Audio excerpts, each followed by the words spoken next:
जय हिंद। पिछले क्लास में आप लोगों को गोला तथा अर्धगोला के बारे में हम बताए थे, सूत्र समझाए थे, उसका परिभाषा बताए थे। आज उससे संबंधित एक्सरसाइज 18.1 का हम प्रैक्टिस कर लेते हैं। चूंकि गोला और अर्धगोला का पूरा कॉन्सेप्ट समझ गए हैं, आज गोला और अर्धगोला से संबंधित एक्सरसाइज 18.1 का हम पूरा प्रैक्टिस कर लेते हैं। एकदम ध्यान से देखा जाए। टाइप 1 सूत्रों के सीधे प्रयोग पर आधारित प्रश्न। सूत्रों के सीधे प्रयोग पर आधारित प्रश्न मतलब डायरेक्ट फार्मूला पर आधारित प्रश्न। जो कल हम फार्मूला बताए हैं तटस्थ रहना चाहिए, उसी पर आधारित ये प्रश्न है। क्वेश्चन नंबर 1 का 1 नंबर लिखा क्या है? रिक्त स्थानों को भरें। 1 नंबर में है किसी गोले का आयतन v बराबर डैश होता है जबकि गोले की त्रिज्या r हो। क्या कह रहा प्रश्न? किसी गोले का आयतन, किसी गोले का आयतन, किसी गोले का आयतन v बराबर डैश होता है, डैश होता है जबकि गोले की त्रिज्या r हो, जबकि गोले की त्रिज्या r हो, गोले की त्रिज्या r हो। ध्यान दें, क्या कह रहा है? किसी गोले का आयतन v बराबर डैश होता है। तो गोले का आयतन फॉर्मूला बताए हैं 4/3 पाई r क्यूब। अब 2 नंबर में क्या लिखा है? किसी गोले का आयतन v बराबर डैश होता है जबकि गोले का व्यास d हो। अरे अभी जो हम आयतन लिखे हैं उसमें त्रिज्या r का उपयोग किए। अगले प्रश्न में आयतन जो पूछ रहा है उसमें व्यास d का उपयोग करना है। 2 नंबर में क्या है? किसी गोले का आयतन, किसी गोले का आयतन, किसी गोले का आयतन v बराबर डैश होता है, किसी गोले का आयतन v बराबर डैश होता है जबकि गोले का व्यास d हो, जबकि गोले का व्यास d हो, गोले का व्यास क्या हो? d हो। प्रश्न का क्या कहना है? किसी गोले का आयतन v बराबर डैश होता है जबकि गोले का व्यास d हो। माने आयतन पूछ रहा है और व्यास दिया गया है। आराम से बता देंगे। हम लोग जानते हैं गोले का आयतन v बराबर 4/3 पाई r क्यूब। अब त्रिज्या को व्यास में बदलिए, क्योंकि व्यास d के अनुसार आयतन लिखना है तो त्रिज्या व्यास की आधी होती है। तो 4/3 पाई r का स्थान पर d/2 का होल क्यूब। अब कर दीजिए होल क्यूब। 4/3 पाई d/2 का होल क्यूब, तो d3/8, 4 दूनी 8, तो 1/6 पाई d क्यूब। गोले का आयतन v बराबर 1/6 पाई d क्यूब। ध्यान दीजिए, गोले के आयतन का हम 2 सूत्र लिखे हैं। यदि गोले की त्रिज्या r दी गई हो तो गोले के आयतन का फॉर्मूला 4/3 पाई r क्यूब। यदि गोले का व्यास d दिया गया हो तो आयतन का फॉर्मूला 1/6 पाई d क्यूब। अब अगला प्रश्न, अब देखा जाए 3 नंबर। 3 नंबर में क्या है? किसी गोले का पृष्ठीय क्षेत्रफल, किसी गोले का पृष्ठीय क्षेत्रफल, पृष्ठीय क्षेत्रफल, किसी गोले का पृष्ठीय क्षेत्रफल बराबर डैश होता है, डैश होता है जबकि गोले की त्रिज्या r हो, जबकि गोले की त्रिज्या r हो, गोले की त्रिज्या r हो। सूत्र याद कीजिए,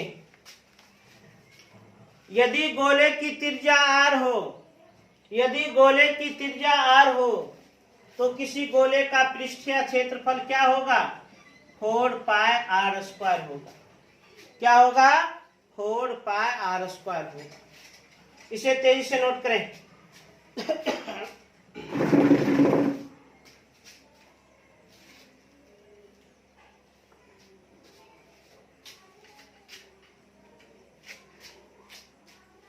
अब देखा जाए 4 नंबर।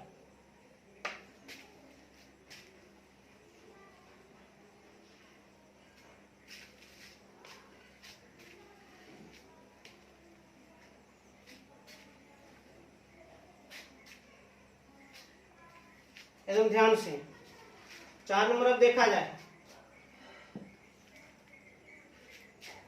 एक का ही 4 नंबर, एक का ही 4 नंबर। किसी खोखले गोले की बाहरी तथा भीतरी त्रिज्याएं क्रमशः a और b है तो सेल का आयतन v बराबर डैश होगा। क्या कहता है? पहले प्रश्न पर ध्यान। क्वेश्चन नंबर 4, किसी खोखले गोले की, खोखले गोले की, किसी खोखले गोले की बाहरी तथा भीतरी त्रिज्याएं, बाहरी तथा भीतरी त्रिज्याएं, बाहरी तथा भीतरी त्रिज्याएं, बाहरी तथा भीतरी त्रिज्याएं क्रमशः a और b है, क्रमशः a और b है तो क्या कहता है? तो सेल का आयतन, तो सेल का आयतन, सेल का आयतन v बराबर व्हाट? सेल का आयतन v बराबर डैश। एकदम ध्यान से देखा जाए, पूरा ध्यान से, एकदम ध्यान से देखिए। किसी खोखले गोले की, किसी खोखले गोले की बाहरी तथा भीतरी त्रिज्याएं क्रमशः a और b है। किसी खोखले गोले की बाहरी तथा भीतरी त्रिज्याएं क्रमशः a और b है तो सेल का आयतन v बराबर डैश। खोखला गोला बनाते हैं।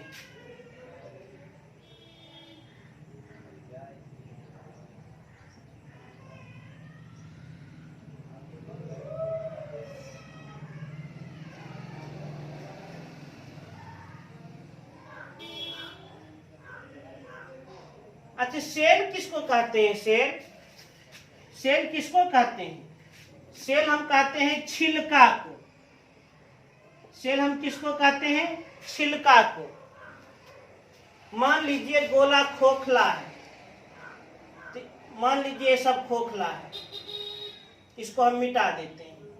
ले ये जो हम थोड़ा छायांकित कर रहे हैं, ये क्या है? ये छिलका है, इसी को सेल कहा जाता है। सेल, इसी को सेल कहा जाता है। सेल यहाँ से यहाँ तक ये है बाहरी त्रिज्या, यहाँ से यहाँ तक ये है आंतरिक त्रिज्या। एक खोखला गोला है, ठोस गोला नहीं है, खोखला गोला है। जैसे प्लास्टिक का गेंद खोखला गोला हो,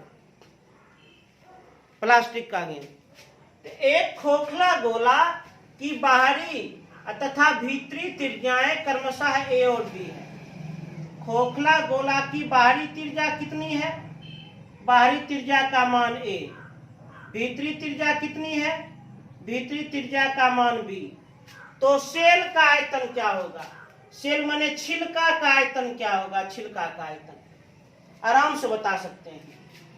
संपूर्ण गोला का आयतन निकाल लीजिए, अंदर वाले आंतरिक गोला का आयतन घटा दीजिए,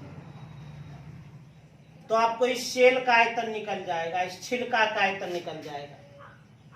ये जो शेल है, इस शेल का आयतन, इस छिलका का आयतन कैसे निकालना है? तो संपूर्ण गोला का आयतन निकाल दीजिए, और संपूर्ण गोला का आयतन निकाल कर अंदर में जो गोला है उस गोला के आयतन को घटा दीजिए। तो शेल का आयतन कैसे निकालेंगे? तो शेल का आयतन निकालने के लिए संपूर्ण गोला का आयतन निकालिए। संपूर्ण गोला का आयतन निकालकर उसमें घटा दीजिए आंतरिक गोले का आयतन, आंतरिक गोले का आयतन। संपूर्ण गोले का आयतन, तो संपूर्ण गोला के लिए त्रिज्या बरियार, अब बरियार का मान a, अर्थात 4/3 पाई a क्यूब माइनस आंतरिक गोले का आयतन, आंतरिक गोले की त्रिज्या छोटी r अर्थात b। गोले का आयतन 4/3 पाई r क्यूब। अब इसमें यदि कुछ कॉमन मिल रहा है तो कॉमन ले लीजिए। तो 4/3 पाई कॉमन लिए तो बच गया a cube minus b cube. तो शेल का आयतन निकाल दिए। शेल का आयतन कितना? 4/3 pi into a cube minus b cube.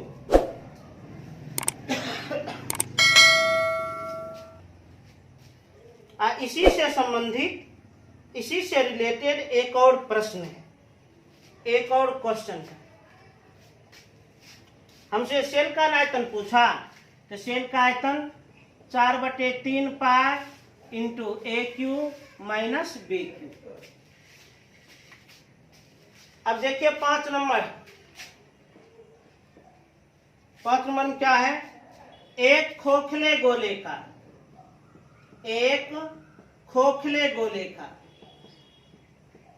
एक खोखले गोले का, एक खोखले गोले का बाहरी व्यास तथा भीतरी व्यास, बाहरी व्यास तथा भीतरी व्यास, भीतरी व्यास क्रमशः, क्रम से, खोखले गोले का बाहरी व्यास तथा भीतरी व्यास क्रमशः x और y हो, x और y हो, तो खोखले गोले के, तो खोखले गोले के ठोस भाग का आयतन, ठोस भाग का आयतन, ठोस भाग का आयतन बराबर π/6 into x minus y into, इसमें हम लोगों को भरना है।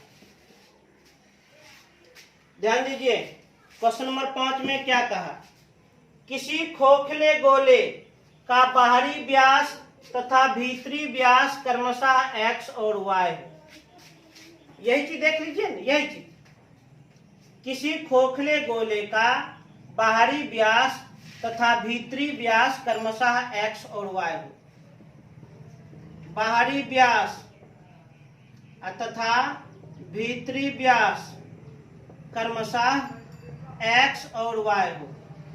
बाहरी व्यास से बाहरी त्रिज्या निकल जाएगा, त्रिज्या व्यास की आधी, भीतरी व्यास से भीतरी त्रिज्या निकल जाएगा, त्रिज्या व्यास की आधी होती है। तो खोखले गोले के ठोस भाग का आयतन, खोखले गोले के ठोस भाग का आयतन पूछ रहा है। खोखले गोले के ठोस भाग। जानते हैं खोखले गोले का ठोस भाग हम किसको कहते हैं? सेल को कहते हैं, छिलका को कहते हैं। उसी का आयतन पूछ रहा है। अभी अभी तो हम तुरंत सूत्र जाने हैं, फार्मूला जाने हैं। अभी अभी तुरंत हम सूत्र जाने हैं। खोखले गोले के ठोस भाग अर्थात सेल का आयतन। तो खोखले गोले के ठोस भाग अर्थात सेल का आयतन क्या होता है? सेल का आयतन होता है 4/3 पाई बड़ी आर क्यूब माइनस छोटी आर क्यूब। अब इसी पर सरल कर लो। 4/3 पाई बड़ी आर है x/2, x/2 का होल क्यूब माइनस छोटी आर है ऊपर y/2, y/2 का होल क्यूब। छोटी ब्रैकेट का उपयोग हो गया, मंझली ब्रैकेट। एगो सूत्र याद कीजिए, a cube minus b cube, formula a minus b into a square plus b square plus a b. a cube minus b cube बराबर a minus b into a square plus b square plus a b. इसी सूत्र का उपयोग करना है। a के स्थान पर x/2 है और b के स्थान पर y/2 है। तो a cube minus b cube, a cube minus b cube, a minus b into a square plus b square plus a b. तो 4/3 pi a cube minus b cube, a minus b into a square plus b square plus a into b.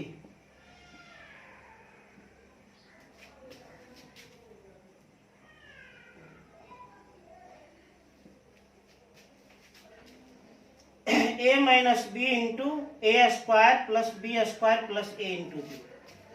अब ध्यान से देखिए, bracket में कुछ क्रिया होगा।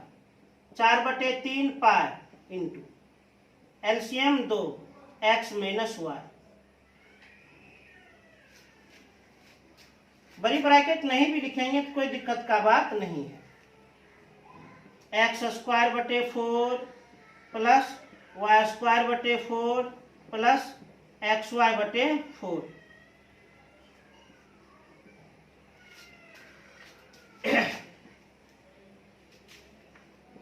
चार बटे 3 पाई x माइनस y/2 इंटू ये जो हम भिन्न का जोड़ करेंगे, जब भिन्न का जोड़ करेंगे तो हर का एलसीएम कितना होगा? 4।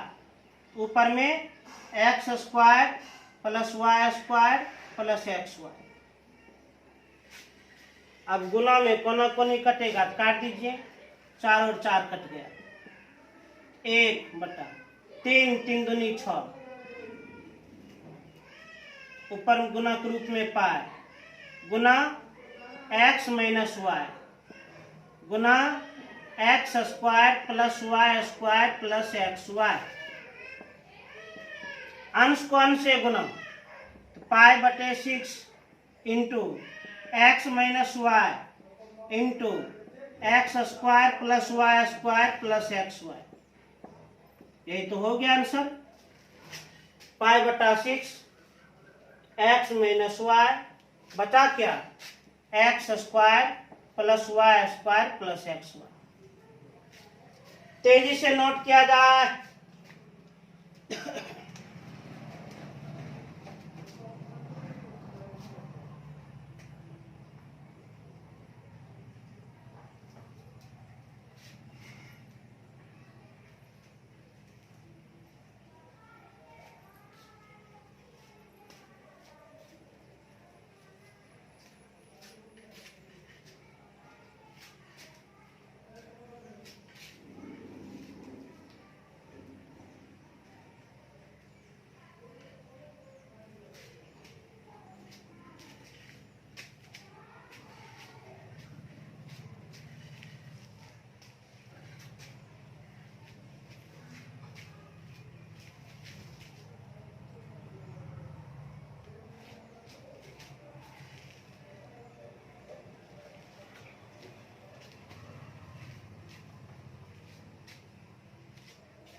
अब देखा जाए आगे।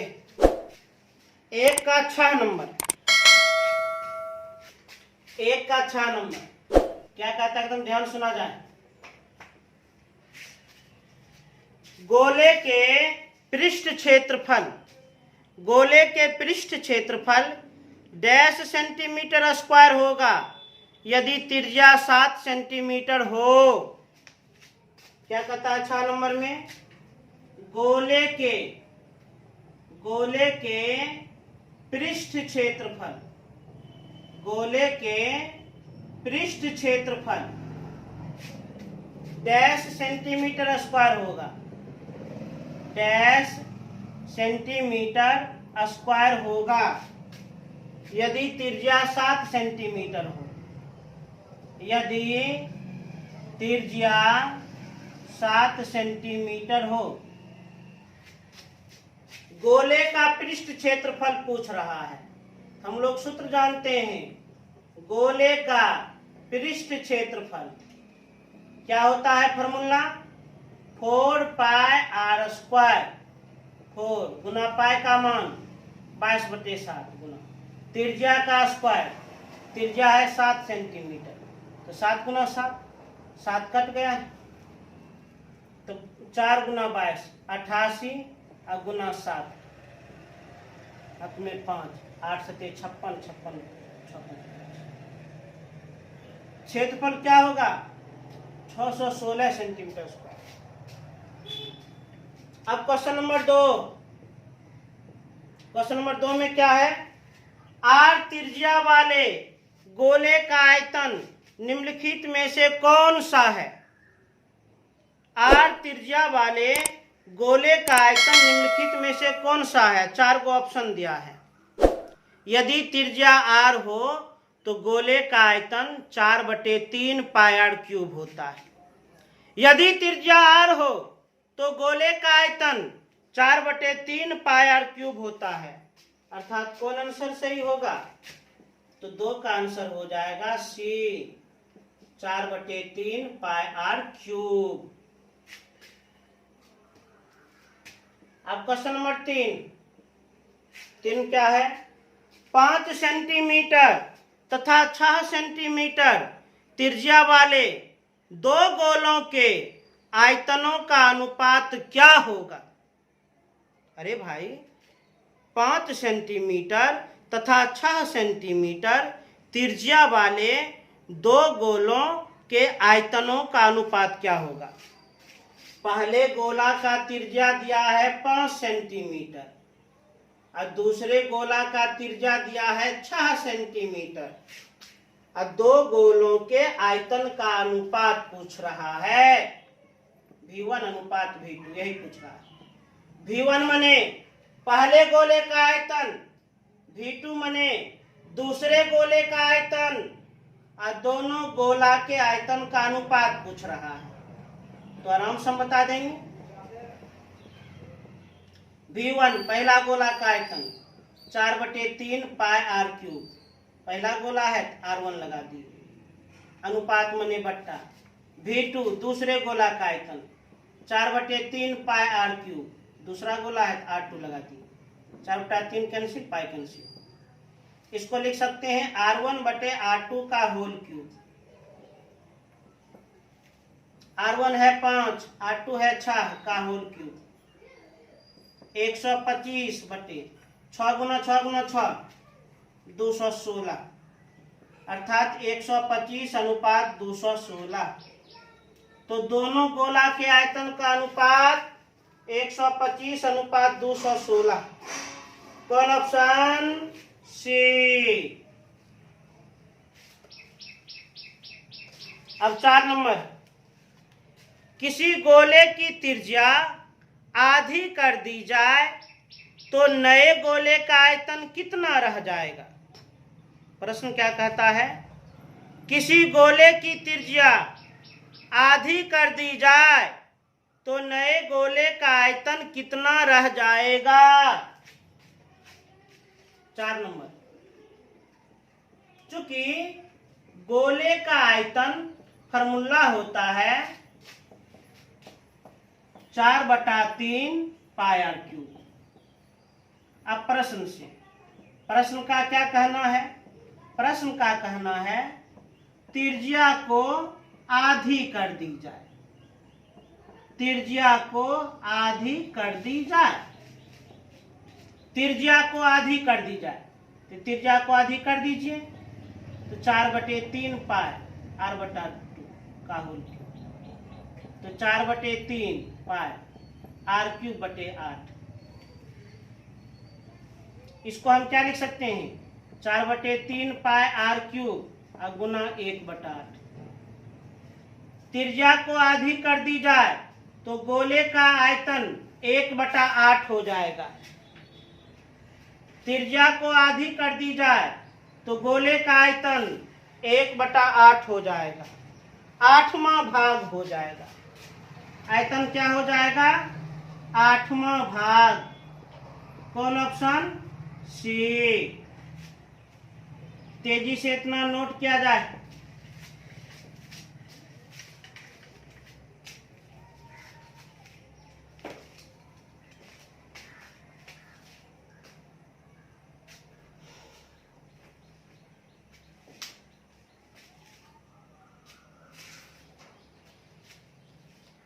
तो आज हम इतना तक आप लोगों को बता दिए हैं, समझा दिए हैं। उम्मीद करते हैं आप लोग को पूर्ण रूप से समझ में आ गया होगा। आप लोग इसी प्रकार जितना बताएं उसको फिर से बना लीजिएगा और आगे जहाँ तक बनेगा वहाँ तक बनाने का कोशिश कीजिएगा। पुनः हम अगले क्लास में मिलेंगे, तब तक के लिए जय हिंद।